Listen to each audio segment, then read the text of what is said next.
Hello everyone, as you all know, this is Niharika Tiwari. So guys, we're back with another video related to series of business economics, and in this part we are going to cover next topic. तो उससे पहले वाले parts अगर आपने नहीं देखे हैं तो प्लीज चैनल की प्लेलिस्ट में जाकर उसे जरूर चेकआउट करेंगे। आज हम नेक्स्ट टॉपिक के साथ मूव ऑन करने वाले हैं। टेलीग्राम इंस्टाग्राम ज्वाइन कर सकते हैं। टेलीग्राम ग्रुप है कॉमर्स ग्रुप SWNT और वेबसाइट का लिंक है डिस्क्रिप्शन में, उसे जरूर से जरूर चेकआउट करेंगे।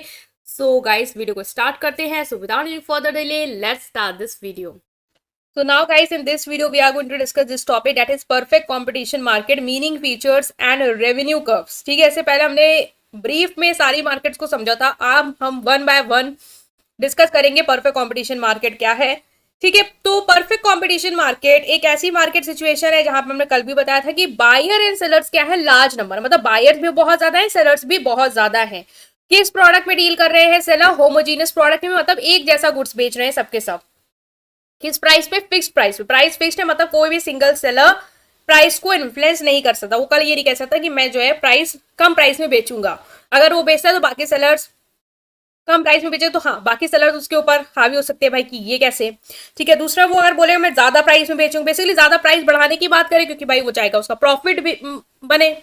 तो अगर वो चाहेगा कि मेरा प्रॉफिट बने तो मैं ज्यादा रेट पे बेचूंगा, तो उस केस में क्या होगा कि बाकी सारे सेलर्स मानेंगे ही नहीं, वो कम प्राइस पे बेच रहे हैं। तो अगर आपने प्राइस बढ़ा भी दिया है तो कोई फर्क नहीं पड़ता, बायर्स के पास बाकी ऑप्शंस रहेंगे तो वो उधर स्विच कर जाएंगे। इसीलिए जो प्राइस है वो मार्केट फोर्सेस के through, that is demand and supply forces के थ्रू फिक्स्ड होता है, और उसी प्राइस पे सारे बायर एंड सेलर्स अपने प्रोडक्ट पे क्या कर रहे होते हैं, डील कर रहे होते हैं। तो ये मार्केट क्या कहलाती है? ये मार्केट कहलाती है परफेक्ट कॉम्पिटिशन।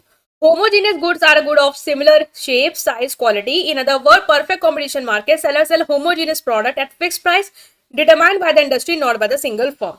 ठीक है, homogeneous goods भी हमने कल डिस्कस किए थे कि ऐसे जो सिमिलर टाइप, जैसे गेहूं हो गया, एग्रीकल्चर मार्केट को बेसिकली यहाँ पे लेते हैं एग्जाम्पल में, क्योंकि closely example. As perfect substitute तो कोई किसी का नहीं हो सकता, एक जैसापन बिल्कुल एग्जैक्ट कॉपी नहीं हो सकती है। ये तो अगर कहो तो ऐसे सिचुएशन में परफेक्ट कॉम्पिटिशन रियल वर्ल्ड में एग्जिस्ट ही नहीं करता है, लेकिन क्लोज हो सकते हैं बहुत ज्यादा। जैसे वीट हो गया, शुगर केन हो गया, अब सारे फार्मर वीट और शुगर केन बेच रहे हैं, ठीक है, ऑलमोस्ट सब सिमिलर है।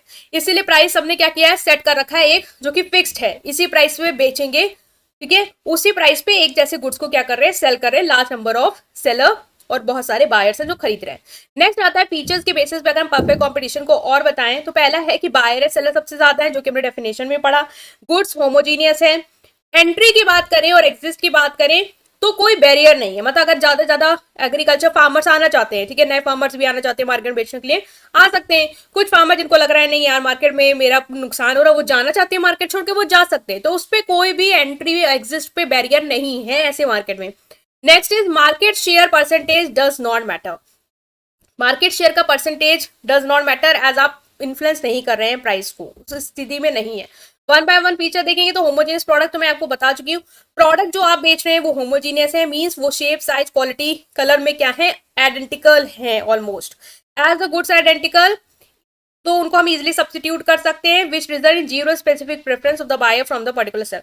मींस ऑफ कोर्स अगर सारे प्रोडक्ट एक जैसे हैं तो बायर किसी एक स्पेसिफिक सेलर को प्रेफरेंस तो देगा नहीं। उसके पास जब सभी एक जैसा बेच रहे हैं, सभी एक जैसी चीज दे रहे हैं जो कि आपस में एक दूसरे से सब्स्टिट्यूट की जा सकती है, तो बायर ने आपसे खरीदा बाय चांस। चॉइस का मैटर नहीं है कि आपसे वो चॉइस के लिए खरीद रहा हो, क्योंकि गुड्स तो सब आइडेंटिकल है ना, तो मैटर ऑफ चांस है कि वो आपके पास आ गया, उसने आपसे ले लिया।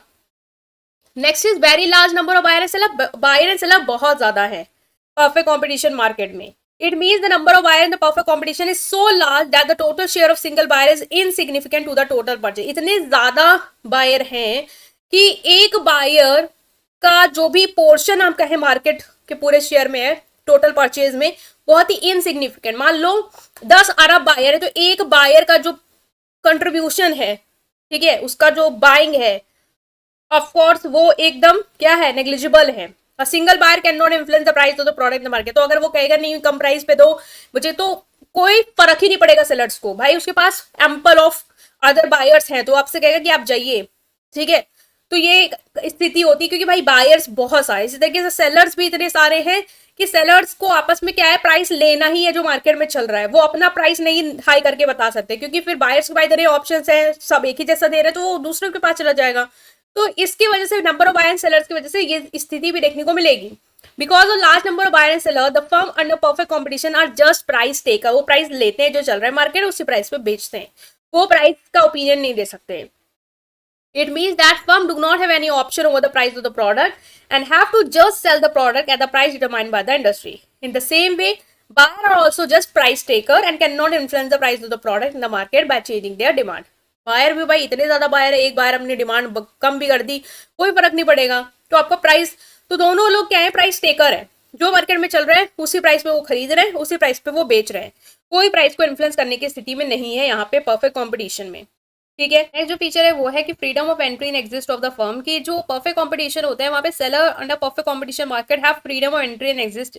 ये बहुत ही स्पेशल फीचर कह सकते हैं क्योंकि बाकी किसी में ये फीचर देखने को नहीं मिलेगा ज्यादा आपको, कि एंट्री एंड एग्जिस्ट क्या है, फ्री है बिल्कुल। ठीक है, मोनोपोली में तो बिल्कुल ही नहीं देखने को मिलेगा, मोनोपोलिस्टिक में देखने को मिलेगा।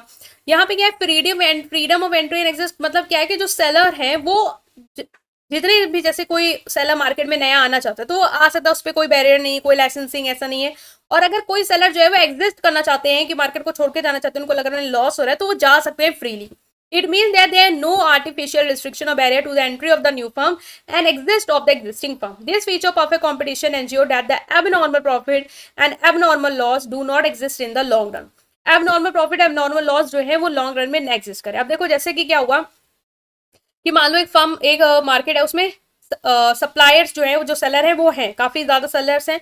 अब न्यू एंट्री में तो बैरियर है, जो नए नए सेलर जो है वो आते जा रहे हैं मार्केट में। अब जैसे नए नए सेलर आते जा रहे हैं मार्केट में, तो आपने क्या देखा कि सप्लाई जो है वो ज्यादा हो गई, क्योंकि भाई अब बहुत सारे सेलर आ गए तो सप्लाई तो ज्यादा हो गई, और जो डिमांड है वो क्या है, कम है। ठीक है, डिमांड जो है वो कम है, बिकॉज सप्लाई आपने ओवर कर दी है, सेलर जितने ज्यादा आ रहे हैं, सब अपना गुड्स लेके आ रहे हैं, तो सप्लाई बहुत हो गई है और डिमांड जो है वो क्या है, कम है। उतने कस्टमर जो है वो डिमांड नहीं करे, दे आर सेटिस्फाइड। अब क्या होगा, अब अगर जो सेलर्स हैं, अगर उनको अपनी कमोडिटी बेचनी होगी तो उन्हें प्राइस कम करना होगा, क्योंकि आप कस्टमर बस इसी तरीके से रेडी होंगे कि प्राइस कम हो रहा है इसलिए वो परचेस करना चाहेंगे चीजों को। तो मान लो अगर इन्होंने प्राइस कम किया सारे सेलर्स ने, तो उनका रेवेन्यू भी कम होगा। और इसी तरीके से अगर एंट्री होती गई और उनको अपना प्राइस कम से कम करना पड़ा, तो नॉर्मल प्रॉफिट भी वो अर्न नहीं कर पा रहे। नॉर्मल प्रॉफिट मतलब जितनी उनकी कॉस्ट कवर हो जाए उतना प्रॉफिट भी वो नहीं कमा पा रहे, फिर क्या हो जाएंगे, वो लॉस में जाना शुरू हो जाएंगे। इसीलिए एंट्री तब तक ही होती है जब तक सारी फर्म नॉर्मल प्रॉफिट कमा रही हो। जैसे अब नॉर्मल प्रॉफिट में वो अब नॉर्मल लॉस में वो आ जाएंगी। ठीक है, अब वो उनको लॉस होने लग गया है, इतना ज्यादा सप्लाई हो गया और डिमांड इतनी कम हो गई, प्राइस घटाए जा रहे ताकि कस्टमर खरीद ले। अब उतनी सिचुएशन में आ गए कि उन्हें लॉस हो रहा है, उस केस में क्या होगा, फर्म जो है वो एग्जिस्ट करना शुरू करेंगी, छोड़ के जाने लगेंगी। भाई कौन कमाना चाहेगा जब वो गंवा रहा है वहां पे, ठीक है, क्यों बेचना चाहेगा जब वो गंवा रहा है वहां पे।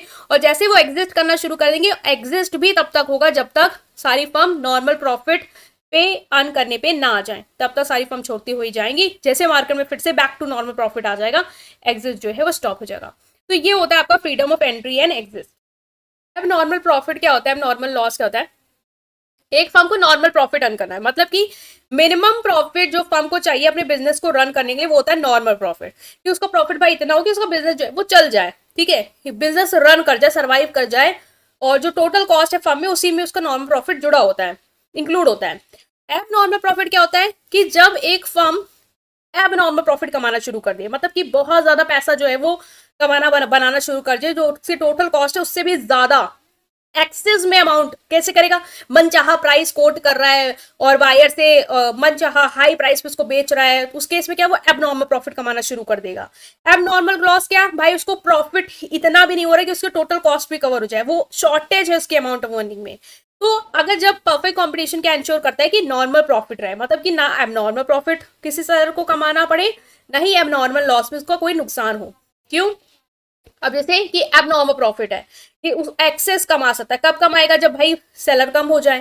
तो इतनी स्थिति बना के रखते हैं कि जहां पे परफेक्ट कंपटीशन में लगने लग जाता है कि भाई सेलर कम हो गए मार्केट में, सब छोड़ के जा रहे हैं, तो यहाँ पे एंट्री में बैरियर नहीं है, तो और ज्यादा फर्म जो है वो आने लग जाएंगी। तो जब नंबर ऑफ सेलर फिर से बढ़ जाएंगे तो वहां पे कोई स्थिति रहेगी नहीं कि आप मनचाहा प्राइस कोट करके प्राइस बढ़ा के एबनॉर्मल प्रॉफिट कमा पाओ। दूसरा, एबनॉर्मल लॉस वाली कंडीशन भी नहीं रहती कि फर्म क्या है, एंट्री एग्जिस्ट का ऑप्शन है। अगर फर्म्स को लग रहा है कि भाई नुकसान हो रहा है, वो फर्म छोड़ के जा सकते हैं, एबनॉर्मल लॉस सफर करने की जरूरत नहीं है।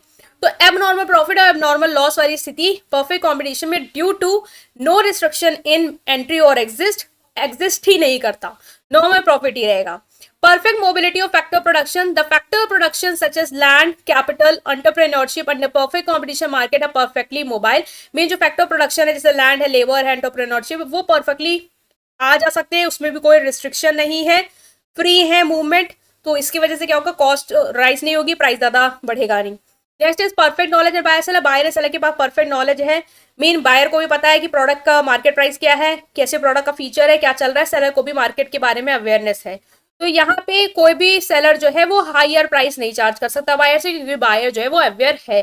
एब्सेंस ऑफ सेलिंग कॉस्ट मतलब कि एब्सेंस है, एडवर्टाइजमेंट में आपको खर्च करने की जरूरत नहीं, आप एक जैसे गुड्स बेच रहे हो जिसके बारे में जो बायर है उनको परफेक्ट नॉलेज है, ठीक है, इसीलिए यहाँ पे सेलिंग कॉस्ट इनकर करने की जरूरत नहीं पड़ती, ये भी एक फायदा है।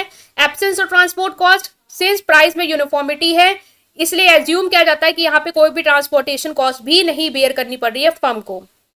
ये एज्यूम किया जाता है मैन्युफैक्चरर जो है वो किसी भी प्लेस पे अपना प्रोडक्ट बेच सकते हैं, क्योंकि प्रोडक्ट एक जैसा है, और बाय किसी भी प्लेस से प्रोडक्ट को परचेस कर सकते हैं अपनी चॉइस पे, तो ट्रांसपोर्टेशन कॉस्ट भी नहीं लगेगी कि बाय सोचे भाई मेरे प्राइस का प्रोडक्ट तो कहीं और ही मिलता है, वहीं जाके लेना पड़ेगा, यहाँ तो कहीं मिलेगा ही नहीं, बाकी कोई दे ही नहीं रहा हो, ऐसा नहीं है।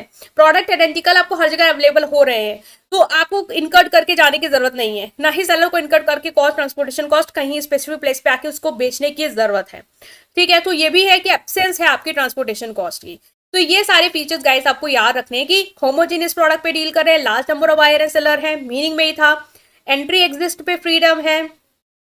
Next is perfect mobility of factor production, perfect knowledge है बायर एंड सेलर में, सेलिंग कॉस्ट एब्सेंस है, ट्रांसपोर्टेशन कॉस्ट की एब्सेंस है, ये सब याद रखेंगे। नेक्स्ट इज परफेक्ट कॉम्पिटिशन और प्योर कॉम्पिटिशन में क्या डिफरेंस है। Pure competition is narrow sense, whereas perfect competition broader है। देखो प्योर कंपटीशन में आपको तीन फीचर देखने को मिलेंगे, पहला है प्रोडक्ट होमोजीनियस होगा, large number of buyer and seller होंगे और freedom of entry and exist होगा। लेकिन परफेक्ट कंपटीशन में इन तीन फीचर के अलावा चार कंडीशन और होती हैं, जो कि हमने पढ़ी है कि perfect mobility of factor production, perfect knowledge among buyer and seller, absence of selling cost and absence of transportation cost. तो अगर डिफरेंस आए तो ये लिख के आ रहा है कि प्योर कंपटीशन में सिर्फ तीन फीचर देखने को मिलते हैं, लेकिन परफेक्ट कंपटीशन में हमें तीन के अलावा चार एडिशनल और देखने को मिलेंगे।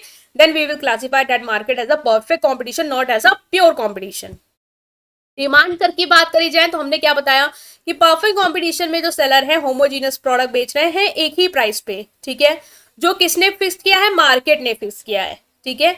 Large number of buyer seller है, इसीलिए हमने यहाँ बताया कि दोनों जो बायर है जो सेलर वो सब क्या है, प्राइस टेकर है।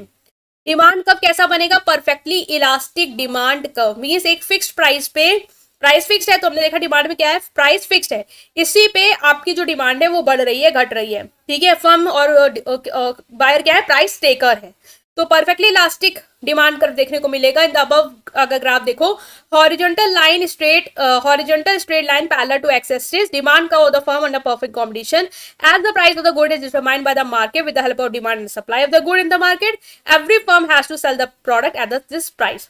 तो इसीलिए एक ही प्राइस पे, प्राइस फिक्स्ड है, इसी प्राइस पे सारे सेलर्स को अपना प्रोडक्ट जो है वो बेचना है। तो पहले Q1 डिमांड थी, देन इसी प्राइस पे डिमांड जो है वो बढ़ेगी घटेगी उसी डिमांड उसी प्राइस पे, बिकॉज प्राइस जो है वो फिक्स्ड है और वो डिटरमाइन किया गया है मार्केट्स के थ्रू कि क्या डिमांड है क्या सप्लाई, उस हिसाब से ही आपका जो प्राइस है वो तय किया गया, वो फिक्स्ड है, वो चेंज नहीं होगा, कोई इन्फ्लुएंस नहीं कर सकता, ठीक है गाइस। तो हमने यहाँ डिस्कस कर लिया है आपका, आई होप आप अंडरस्टैंड कर पाए हैं। स्टिल कोई भी डाउट है तो कमेंट सेक्शन में पूछेंगे, वीडियो को लाइक करेंगे, चैनल को सब्सक्राइब करेंगे और अपने फ्रेंड के साथ पूरी प्लेलिस्ट को जरूर शेयर करेंगे। Thank you.